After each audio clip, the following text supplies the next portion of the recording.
Well, as Toronto and 15 other North American cities prepare to host the FIFA World Cup, we're getting another sign of just how many visitors are expected to travel for the tournament. Airbnb says searches for stays in FIFA host cities have increased by an average of 80% compared to the same time period last year. Now, the company's offering a new cash incentive aimed at boosting the number of listings ahead of the World Cup. This comes amid warning from travel industry experts that accommodations will be scarce and costs will be high in Toronto. They're expected to spike even more dramatically in fellow Canadian host city, Vancouver.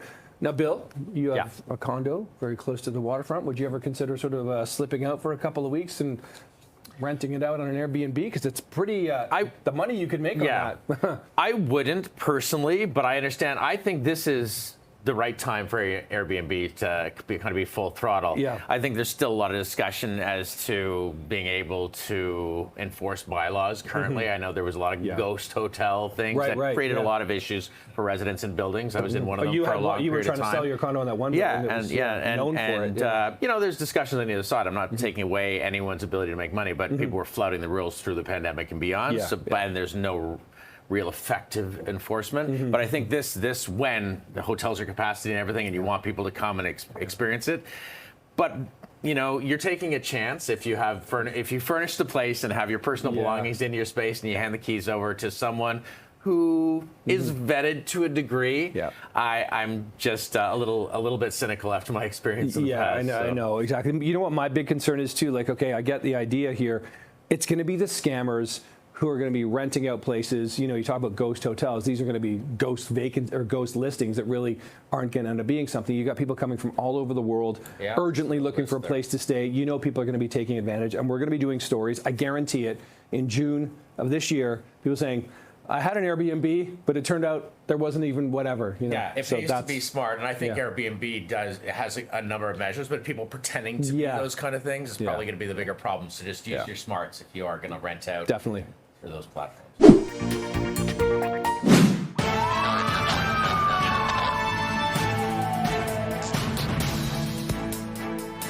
On breaking news right now, police searching for shooters after shots were fired at a restaurant near Queen Street West in Portland. CP24's Andrew Brennan is live at the scene. Andrew, what can you tell us right now? What we can tell you right now, Phil, is police still looking for those suspects. When we see the work that they're doing from the crime scene technicians and also from uniformed officers, I know they just got out of the way, but they were in front of the giant, now gaping hole in front of Miss Ivy. And this, as we're continuing seeing just upon arrival, what's been transpiring and what we can glean from the scene. You know, this, as we can report, and also we had confirmation as well from people who said that they witnessed this incident just around 4:50 p.m. What they told us is that this same establishment was hit by gunfire not 8 days ago, and there is some conversation happening online from people who say that they live in the area and on the subreddit for Toronto, concerns about what's been going on. But ultimately right now, we don't have much in terms of an indication about who fired these shots. We do know that they came, it's believed, Phil, from a dark-colored sedan that fled the area. Now, we do not have information on how many people were inside that sedan, how many suspects are being sought at this time. But what you can see from the scene right now, and I'm just, as our cameramen's been doing a great job going through what we can show you, you know, there's only 4 evidence markers out front. Those are probably indicative of shell casings, but we can't say for certain from this, from being 30 feet away from the front doors here. All the same, this investigation will continue. This is a neighborhood. This is a neighborhood that sees a lot more gunfire than others in this city. There's a lot, particularly when it comes to nighttime establishments and particularly on weekends. But even on a Monday or a Sunday, like what happened earlier on this month, there are instances where gunfire is seen and heard on Queen Street. We'll send it back to you for now as we await more information and also try to see if we can glean what happened. Yeah, no doubt. That's Andrew Brennan, Queen Street West and Portland. Thank you very much. Well, police are searching for 10 suspects wanted in an early morning break and enter in the West End. Well, this happened around 4:50 Tuesday at a store near Queen and Ossington. Police say 9 people broke in and stole around $20,000 worth of merchandise, while a 10th suspect waited outside in a vehicle. Investigators have now shared images of all 10 people wanted in this case. They're also looking for the 3 vehicles they allegedly fled in: a black BMW X3, a gray Volkswagen Atlas, and a black Honda Civic. Anyone with information is asked to contact 14 Division or Crime Stoppers. Well, Conservative leader Pierre Poilievre is reacting after one of his MPs from the GTA said that Canada is harming itself with an anti-American hissy fit. Bowmanville, Oshawa North MPP Jamil Jivani made the comments to the right-wing news site Breitbart. It followed his recent trip to Washington, where he met with his college friend, Vice President J.D. Vance, and other Trump administration officials. Poilievre says he does not agree with Jivani's characterization and also says the MP does not speak for the party. My view is that he represents a riding that has been disproportionately impacted by the dispute. He's from just outside of Oshawa. 1,200 Ottawa-Oshawa residents have lost their jobs, in part due to the tariffs. And I think that it's necessary for all MPs to use all the connections and work that they can in order to overturn the tariffs and protect Canadian jobs. So I encourage all MPs to fight the tariffs and stand up for Canada. Now, Jivani did say earlier this month that after being in Washington, he had productive meetings with Trump's administration.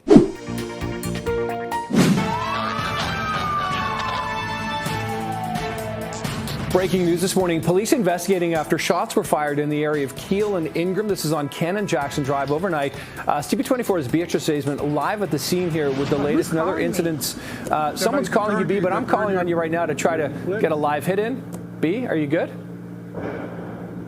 I'm good, Nick. Sorry about that. I was just getting a quick phone call, which interrupts our IFB system. But certainly this is an investigation that seems to be wrapping up here along Keele, just north of Eglinton. Police were on scene all morning long inside this third-floor condo unit where it looks like shots were fired at it around 3 o'clock this morning. Now, the buses passed. We can show you what it actually looks like. Multiple holes. We can see it in the balcony door of this unit. Certainly some very large holes made. Multiple shots were fired. I can see at least 2 areas where police actually marked the bullets when they went through the glass here. Thankfully, I can tell you no injuries, Nick, to anyone inside the unit or anyone, period. But certainly this is a troublesome situation. When you're on a main street like Keele Street and you've got someone seemingly firing indiscriminately into a third floor unit. The balcony glass was absolutely shattered. It causes, a lot of concern for people. I was just chatting with some people over at the bus stop, and do you know what happened? Do you know what would have caused this? And so typically when something like this happens, it is a targeted scenario. Generally, we don't encounter, covering these kinds of stories, very many cases where there's a random condo building chosen and, someone's spraying bullets into it. Often it's to send some kind of a message, as we saw up in Vaughan when there was multiple scenarios of shots fired at homes, and police were adamant in those cases to say that those were the people inside the homes were the ones who were targeted, or the homes themselves were targeted by the perpetrators. Police have not said anything about suspects at this point. They haven't made clear how many people they're looking for, if the person was in a vehicle, if the gunfire actually came from a vehicle here on Keele Street either, but certainly they'll be looking for as much video surveillance footage as possible and appealing to witnesses as well to come forward with any information, Nick. Yeah, lots of questions after this one, that's for sure. That is Beatrice Saisman. A third shift will start production tomorrow at Windsor's Stellantis plant, and that's good news for hundreds of laid-off workers from Brampton. Well, that means 1,700 jobs, 250 of which are to be filled by workers at the now idled Brampton plant. Work there ground to a halt when the automaker moved production south of the border. The new Windsor line will produce Chrysler minivans as well as a new line of 2026 Dodge Chargers. Some 6,000 people will now be employed at Windsor's Stellantis facility. Mayor Chow is making an announcement on the Danforth in support of small businesses. Let's listen in. Restaurant with owner Tony Pathakis. Thank you for having us, Tony. Tony is also the chair of the Greektown BIA, champion of the small businesses in the neighborhood. We're also joined by Councillor Paula Fletcher and John Carew, Executive Director of TABIA, the Toronto Association of Business Improvement Areas. Here in Greektown and across the city, small businesses are creating jobs, bringing people together, making our streets safer, warmer, and more welcoming. And they organize some of the most celebrated events in Toronto. And yes, we couldn't be more excited that Tony and the Greektown businesses are planning to bring back Taste of Danforth. Yes, the largest food festival in the city, hundreds of thousands of visitors back on the Danforth for food and fun. It shows how small businesses and BIAs are making our neighborhood come alive. And thank you, Councillor Fletcher, for your support too. And you're working hard to make this happen also. Small businesses are also Toronto's #1 employer, and with over 10,000 restaurants and dining spots, many of them right here on Main Street like this one. But too many of our small business owners and entrepreneurs have been carrying too much for too long. High costs, complicated permits, and not enough help. Right now, you need our support, and we heard you. So here's what we're doing about it. In this year's budget, we are raising the small business property tax discount from 15% to 20%. That's real money back in your pocket. We called on the province to match us for their portion of the property tax, and they did. And with this change, 2 out of 3 commercial properties in Toronto will see ongoing savings on their tax bill. That's 28,000 businesses. We're also expanding our menu of supports, and here they are. The red tape hotline is now a permanent service. So when you hit some problems with city rules, you have nowhere to turn, now you do. Call us at the Cut Red Tape hotline. We'll also be opening a small business office, brand new, that will be a one-stop shop for support, training, and help people navigate city processes. For restaurant, Cafe Tio keeps growing. With one-on-one help, grants of up to $7,500 for patio upgrades.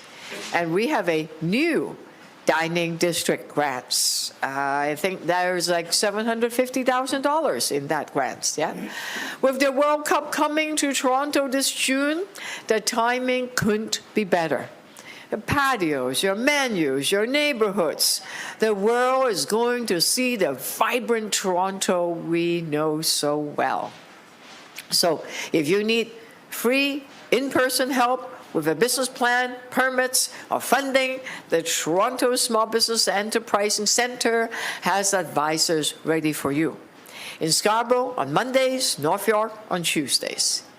We're in your corner because when you do well, the whole neighborhood does well. Together, we're building an affordable, caring, and safe city. Now, before we miss too much of the hockey game, go Team Canada, I'll pass it to our next speaker, Councillor Fletcher. Thank you so much, Mayor. And thank you so much for this initiative we're really celebrating today, which is an extra 5% cut on the small business property tax. Here we are in the Danforth. There are so many streets like this in Toronto, main streets with small businesses everywhere, small plazas in Scarborough, in North York, and Etobicoke, and they need help. I know everybody gets tired of me talking about the pandemic, but so many of our businesses still have debt from the pandemic, from getting assistance from the federal government for the rent during the pandemic when they were closed. It's not something that we can actually forget when we're talking about small business. They're struggling. So this is such an important initiative. You know, Toronto doesn't have the big pockets that the other levels of government have. We only collect property taxes and your water bill and your garbage bill. But this is one of the things that we can do, because when we're talking about protecting our economy and protecting jobs here in the city of Toronto, there's really nothing more we can do than to protect our small businesses that are on streets like this, that keep neighborhoods alive, that keep our city vibrant. So yes to the grants, yes to Cafe TO, yes to the festivals, including Taste of the Danforth, but yes to making sure that when the property tax comes, that even though you're paying back your CERB, you're paying back your dollars under difficult circumstances, and we know that, we are giving you some relief because we've heard you. We love you. We respect small business in the city of Toronto. So thanks again, Mayor, for including that in your budget. And I'm going to turn this over now to our wonderful restaurant owner, Tony Pathakis, who is the chair of Greektown BIA and is hosting us here in beautiful Mazes today. Tony. Thank you.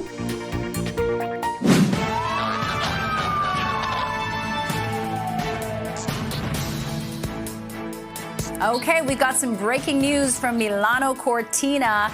Another silver medal for Canada in the women's 1,000-meter short track speed skating event, and also another silver medal in the mixed team relay event for short track speed skating, and also a bronze medal for the women's 500-meter in speed skating. Keep in mind, this is Courtney Saro's third medal at these games, but most recently winning the 1,000-meter in the women's speed skating event. So pretty amazing there. 3 medals added to the tally. I think that brings us up to 11 medals right now for these games on day 10. It's time now for our weekly check-in with Dr. Isaac Bogosh, infectious diseases specialist. Dr. Bogosh, great to see you. Thank you so much for joining us once again. You wrote on X that, you know, flu season pretty much winded down beginning of this month. What stands out to you about the season that we have had? Does it give us any indication to help us kind of fight it better next season? Yeah, great point. I mean, we had a very challenging flu season, especially in December, where we had a rapid rise in cases and, of course, corresponding hospitalizations associated with that and urgent care visits. But just around the time of the new year, we started to see cases plummet. They're continuing to plummet. And I think flu season, it's not over, but it's really winding down significantly. You know, it still takes a bit of time before all the numbers are crunched and all the numbers are processed to see how this season fares compared to other seasons. But we know that the vaccine, while still having some effectiveness, wasn't as effective as we would have wanted it to be. And that was a significant contributor to this really nasty flu season that we're working our way out of. Mm-hmm. Yeah, and you also mentioned that, you know, COVID-19, the numbers look pretty stable now. But should we expect that to kind of rise as spring approaches? And should people be preparing for that now by getting vaccinated, especially those who are most vulnerable? Yeah, I mean, we will likely see more COVID. We know it ebbs and flows at various times of the year. And I don't think anyone would bat an eye if we saw a rise in COVID cases over the course of the spring as flu season and RSV season winds down. We've seen that in years past, and we'll probably continue to see it in the future.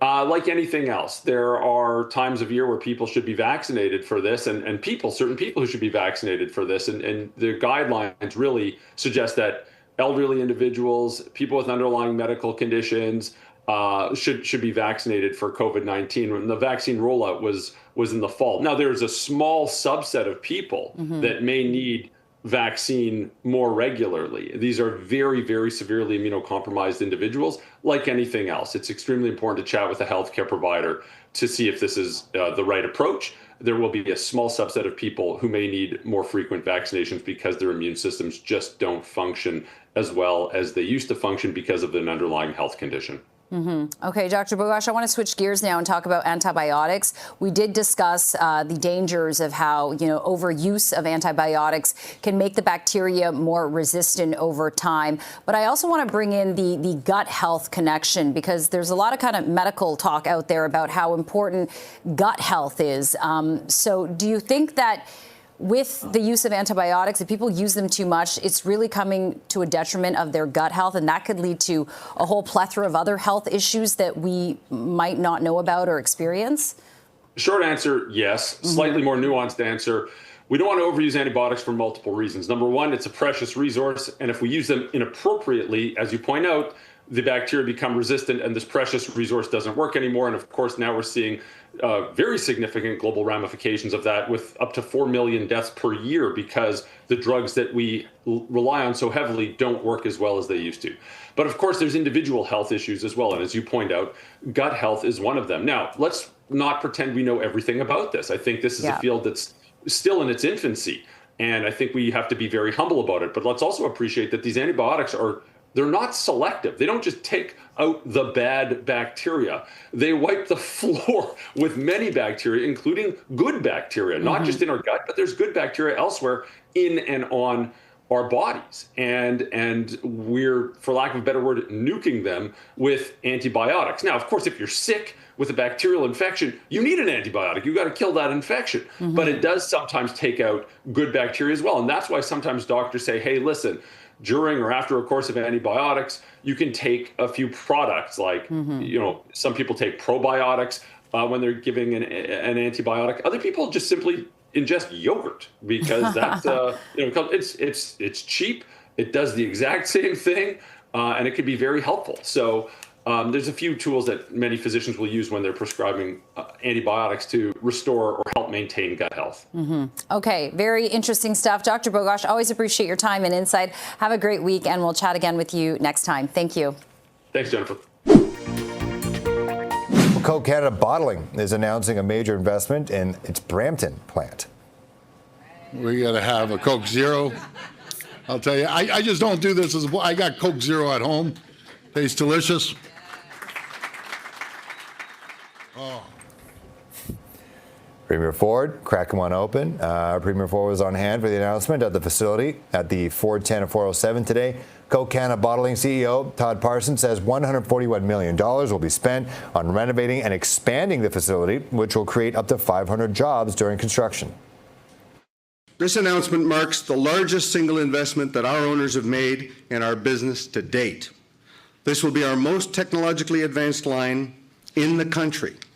It's going to allow us to produce even more of the products locally, supplying the city of Brampton, supplying all of Ontario, and supplying Eastern Canada for decades to come.